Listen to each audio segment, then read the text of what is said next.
that join in or aren't able to make it for the whole thing or aren't able to make it for this at all. My meeting is starting. What's that, Jay? I was just talking to my wife. Oh, okay. All right. Sounds good.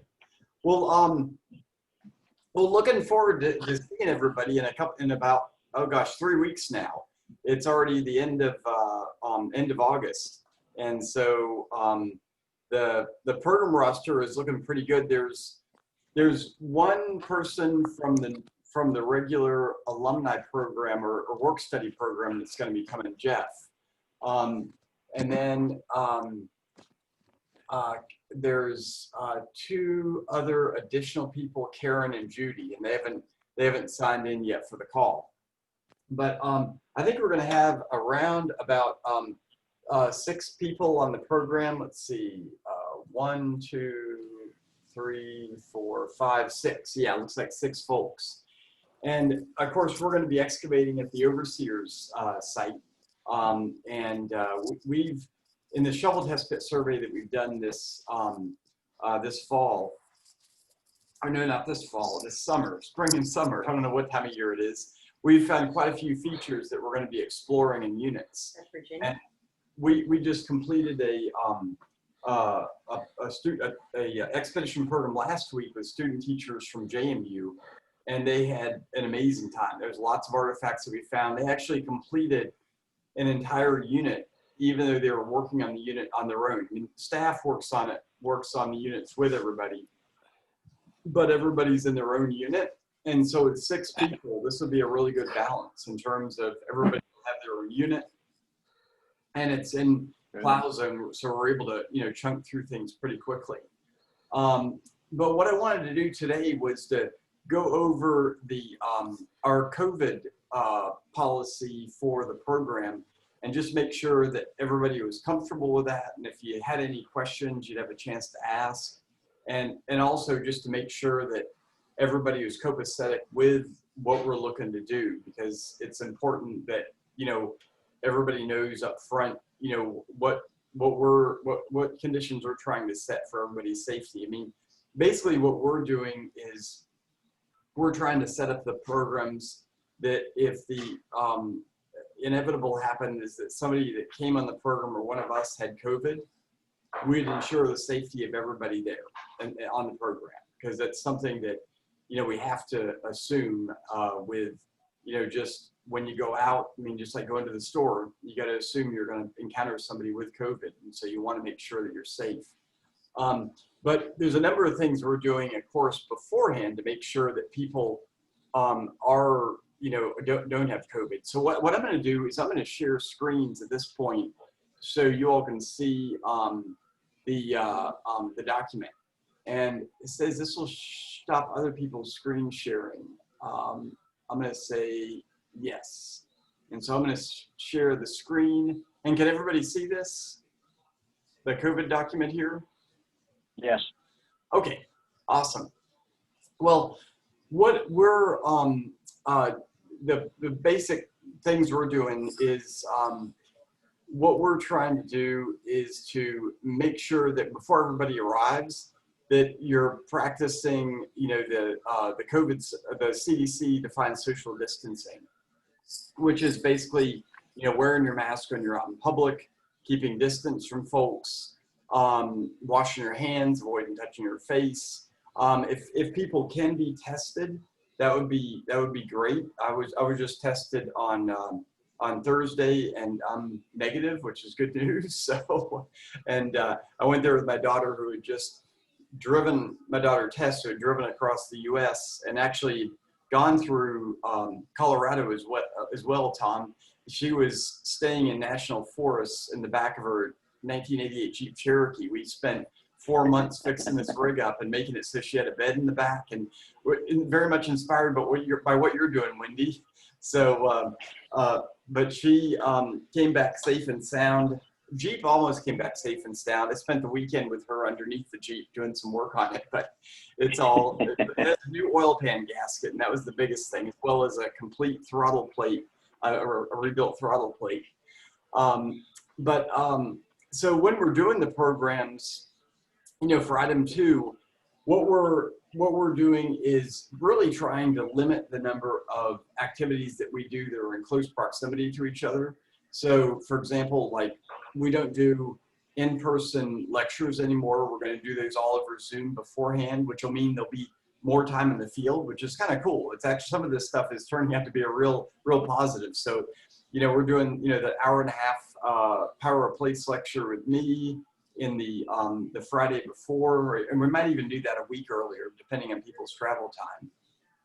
And then any tours that we go on, we make sure that people are wearing masks and that people are distancing. And then for meals, we're not doing the standard meal inside. We're doing everything outside. So for the opening night dinner, we'll either do that at Arlington House or over on the property. In fact, this last time we did it in the South Yard, which is kind of nice. And just depends on where people are staying. But we're going to be serving individual, prepackaged portions. We did it with a local guy, Eddie from the Barbecue Exchange, and it was just absolutely delicious last week. So we're probably gonna do that again. Tom gave it a thumbs up on that. We're not gonna do any indoor lab. So we set up an outdoor lab under the tent, and it's nice because everybody's in one space. It allowed a lot more fluidity back and forth between the lab and the field, and we're able to do water, not water screening, but we're going to try to see if this time we can have a flotation tank set up, but then also picking and washing of artifacts. Whenever we're in a tighter area, we are going to want people wear their masks. So that'll include at times in the lab and then also in the field. So for excavation units, all of the excavation units are going to be 15 feet from each other. And it's really, the phase we're at with the survey right now really lends itself well to this, because we're not doing any clearing excavation units. We're opening up areas that we found in either metal detector survey or the shovel test pit survey that are features. So, when you get to your unit, Hannah or Taylor or Chris will have taken the sod off, and then you'll already see the depth of the unit based on the shovel test pit that's in the middle. And so it's really almost like digging by the numbers. It's great. You can really crank down and get down to the feature and find artifacts. But everybody is going to be on their own in a unit, and then either one of us will be supervising each unit. There'll be one supervisor for every 2 units. And but we won't be working side by side, but we'll be there to help supervise, but we're not going to be all crammed into 5 by 5 together. We'll have be doing social distancing. And then with this, we're going to have you'll be expected to screen. You'll have your own screen and you'll screen by yourself, but of course we're going to be there to help identify artifacts. And there's over the week, as people got into the rhythm, especially with wearing masks, the supervisor and the staff member and the participant was at the screen together at times, because just observing proper protocol. But it's different than like a normal program. So we're not just assuming everything's the same. We're observing protocol with distancing. One thing that is, we're also enforcing is, no common touch surfaces. So everybody's going to have their own toolkit that's color coded, and you keep that with you at all times. So you have the security of knowing that you're the only one that's been handling it, and I didn't come over and grab your trowel and walk off with it and then put it back in your dig kit, which I used to do. The excavation units will be color coded with the lab kit, with the lab kit. So the lab kit is going to be similar. You'll have your own lab kit that you'll use for the field lab, And we're going to have people assigned to lab days, but there's also flexibility with that. I know, like Wendy, you were interested in doing a lab all week, and we're going to, still going to be able to have you help with that, which is great. So it just flows into everything. Your own excavation unit, your own bag for the artifacts. Everybody's assigned their own share. If there's anything that's a commonly touched surface, you wipe it down after touching. So this includes the porta potty. So, and fortunately with a porta potty, normally people going into a porta potty don't want to touch a lot of the surfaces. So usually they go into a porta potty and touch everything. You're just like, and I'll touch the door. So it lends itself to COVID quite well. And then for paperwork, since we're doing digital paperwork, the staff is going to be doing the digital paperwork, but we'll be able to show you what we're doing with that. That's pretty cool. And actually, what's neat about the digital paperwork is you can, follow along with your own phone, or if you bring a tablet, we can even install the, or on the phone too, but it's easier on a tablet. We can install the GIS collector app on it, and then you can even, go into it on your own and see what's being filled out and how the other units have been completed. So it's cool.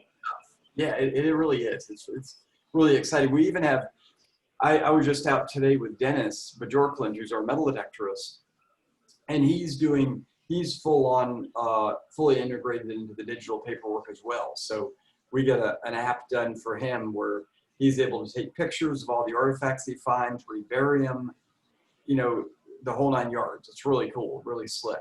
For the field lab, we're, again, going to be observing social distancing.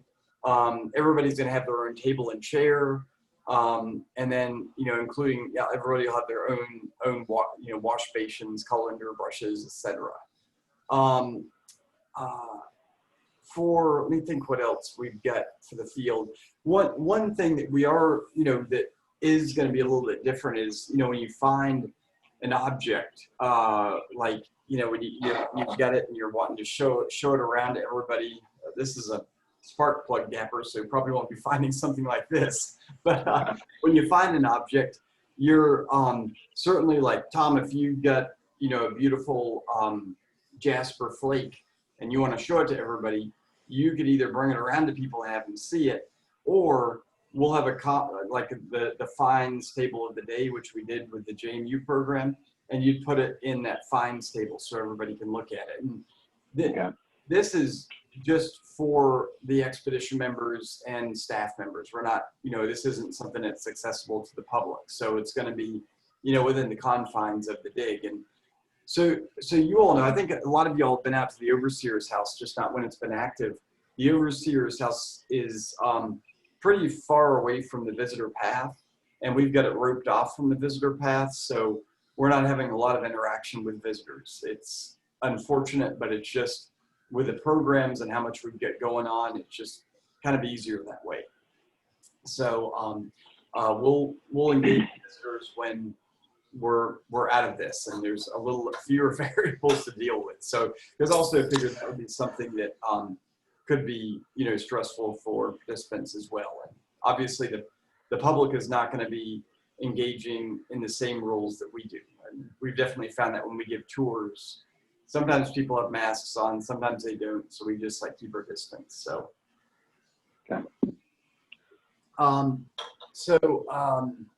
the one thing we do ask is that, that everybody, adheres to these policies, or they're important for us to be able to continue and do the programs. And then also just to make sure that everybody's safe. I mean, what our kind of rules of the road is whatever someone has as their greatest safety concern, we want to go to that level of safety. You know what I mean?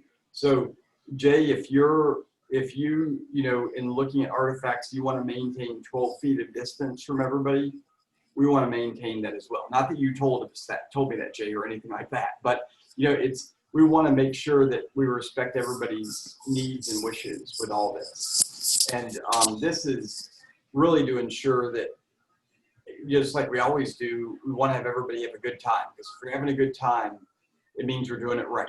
And having a good time means being courteous to everybody else. That's the only, in the end, it might be fun to be not courteous for like about, usually lasts for maybe like 2 minutes, and then it becomes not fun for everybody. So, but yeah, Sarah Lee's going to be sending out a packet of information coming up this week for all this. But wanted to, open it up to see what you all have and any suggestions that you all might have for all this.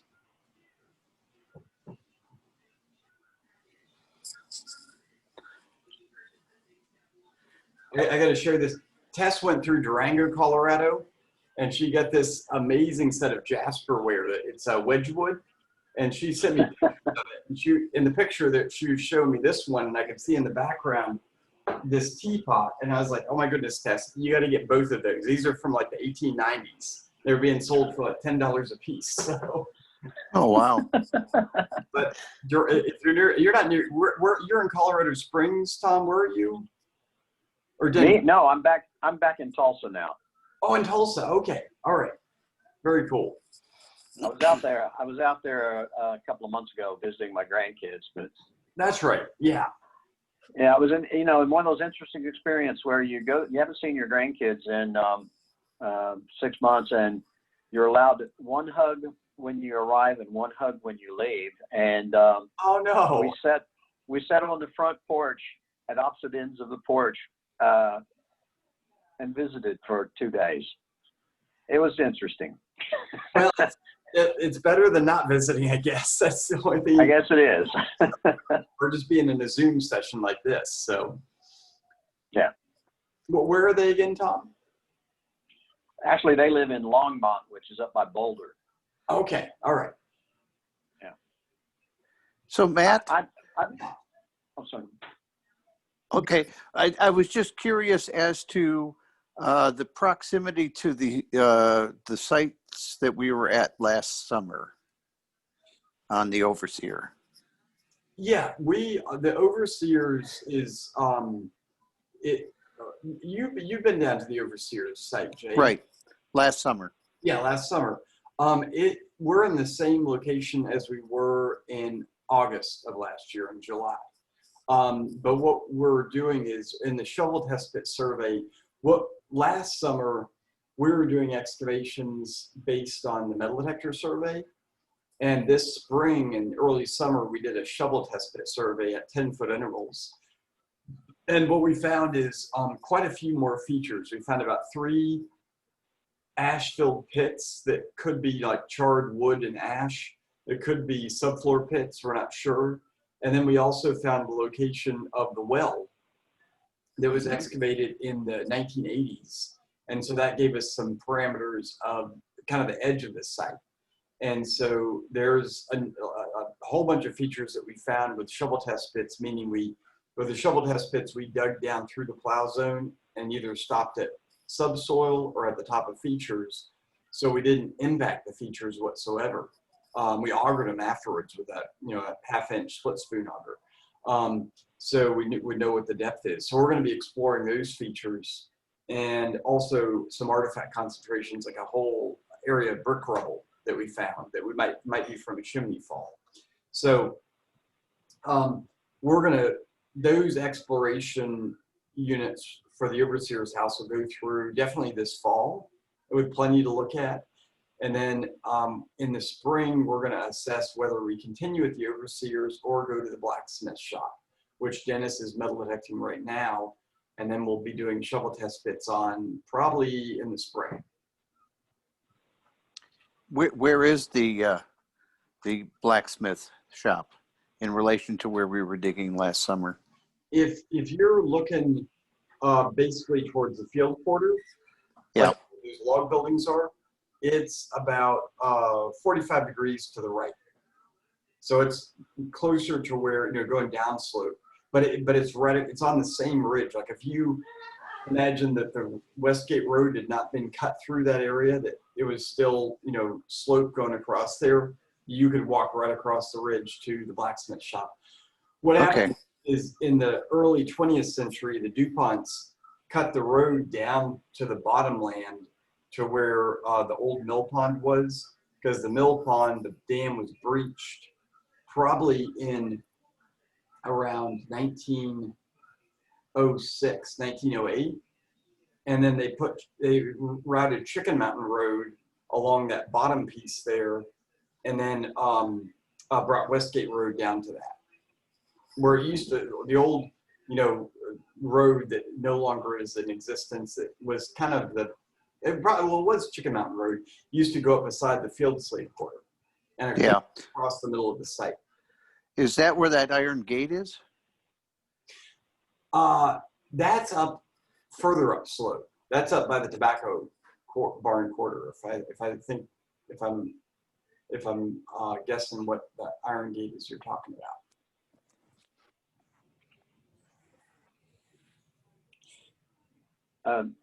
Matt, I'm, I did the metal detecting survey last fall, and so Dennis got me hooked. So I went out and bought what he has.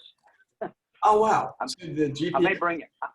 Yeah, I may bring it back with me, and I don't know if I'll have a chance to use it or not. But if Dennis is out there working, I'll probably go over and talk to him about it anyway. Oh yeah, no, Dennis is going to be out there. That would be fun, because what you could do, where Dennis is working right now, I don't think we'd be able to do a program there, because it is so loaded with slag and iron deposits. He's getting like 70 hits in a 10-foot square, and for people, trying to metal detect in that all week and learn how to use a detector, you'd lose your mind. But it'd be fun to have you. So you got a GPX? Yeah, I got what the one that he had. It was I can't think of the name of it right now.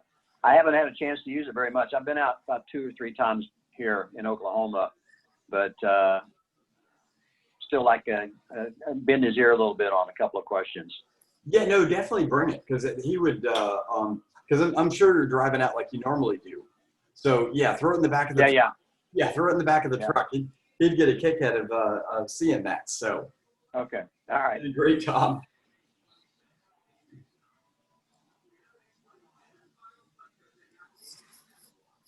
Oh, cool. Does anybody else have any questions or concerns? One other thing to note. I am staying off site. It doesn't sound like you're going to have very many people in the on-site house there, though, huh?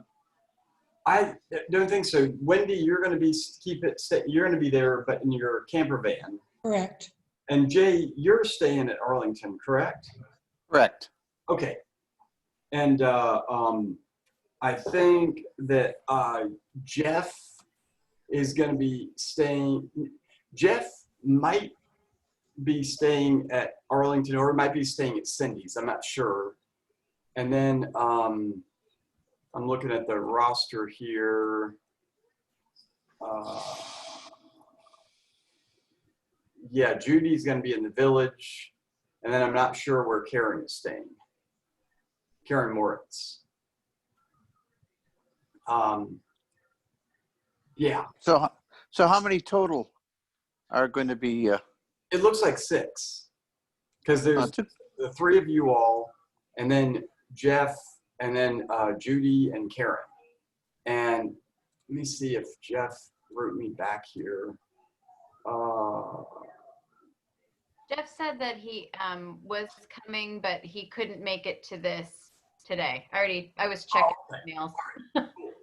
And this, oh shoot, I put the Beth's email must be wrong. It got kicked back to me. Well, Beth isn't. Yeah, that's all right, because Beth isn't coming, so it's good to get kicked back. She'll be like, I'm not coming. So cool. Yeah. So I think might just be one other person in the house with you there, Jay. Oh, that's fine.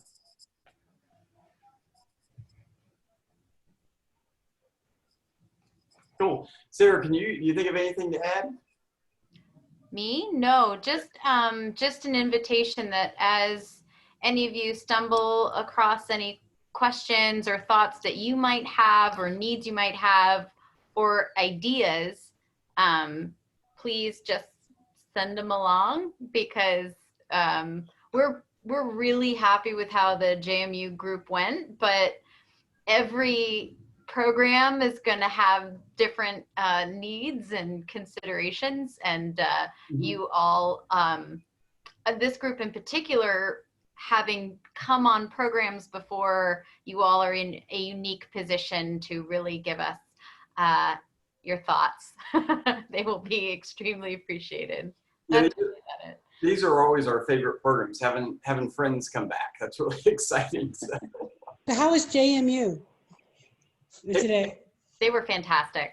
They were a bunch of teachers, and man, teachers, you tell them to do something, they do it. It was nice because they're student teachers, and the two faculty members that are there, their advisors were there. And so it made, there's 11 individuals on that one, but we're able to divide the group into two. And it was with the assistance of the faculty, it just made everything run really well, because it was the faculty provided the kind of the glue in some ways that held it all together and helped them go back to having it be a single purpose, which is looking at the curriculum or the content that we were giving them for the curriculum they were trying to build as student teachers. So there's an intense focus there that was made it a really fun program. Great. Can't wait. Yeah, I'm looking forward to it. Yeah. And you all, I am ready to get back in the dirt. Yeah. awesome. And Sarah Lee will be in contact with you all. We don't have the house is not open right now for tours, and I think most of y'all have been on the house tour anyway, so probably don't really see it to do that. But if there's any particular thing that anybody wants in terms of tours that hasn't happened in the past that you want to spend more time on, going through, observing, like, doing a walk in the woods instead of a different tour, do the cemetery tour, let us know. So with the student teachers, I brought them up Chicken Mountain and talked about some of the sites we found up there, and people were really interested in that. That was pretty cool. That was a lot of fun. Well, that could be interesting. Yeah. I've got a quick question. What would we expect temperatures like during that time frame, and how are the bugs during that time frame? Mosquitoes, etc. I expect the temperatures are going to be maybe probably in the 70s, maybe the 80s. Nice. Okay. So but there's Perfect weather. Yeah, usually, like when I think back on the photos of September, it's short sleeves. It's not cold whatsoever. It was a greater chance of it being in the 80s, and occasionally we've had it in the 90s, but that's pretty unusual. I'd say 80s. And bugs, we didn't have many bugs except over where Dennis was. There's just hordes of sweat bees over there, but they're the little tiny yellow ones that are just more of a pest than anything else. So, but wearing long pants is how to take care of that. And they use kind of things like ankles and wrists, so you can cover things up pretty easily. Okay. Because down here it's still in the high 90s, so. Yeah. So, well, cool. Well, good seeing everybody. Looking forward to having everybody here in about 3 weeks. So.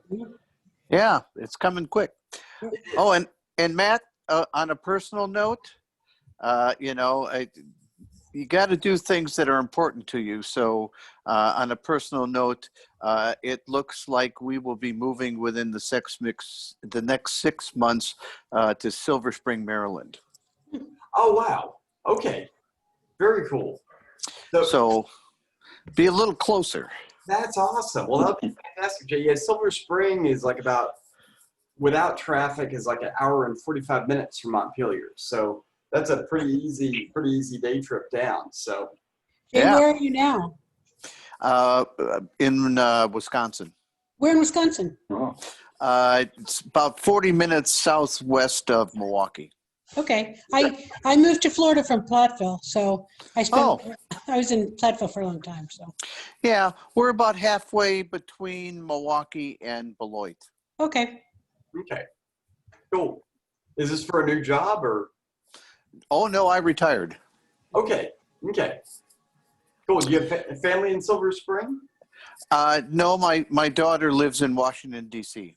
Oh, okay. All right. There's the incentive. That's very cool. Yeah. That's awesome, Jay. Well, congratulations to you and Linda. So Thank you. it'd be great to have you closer. So, I'll be looking forward to it. so Wendy and Tom, if y'all want to do that too, that'd be, No I'll have pressure, to- but don't you want to be like Jay and Linda? come on, Wendy. Florida in the wintertime is great, but in the summertime, it's Yeah, the summertime I need to be a little further north. Yeah. yeah.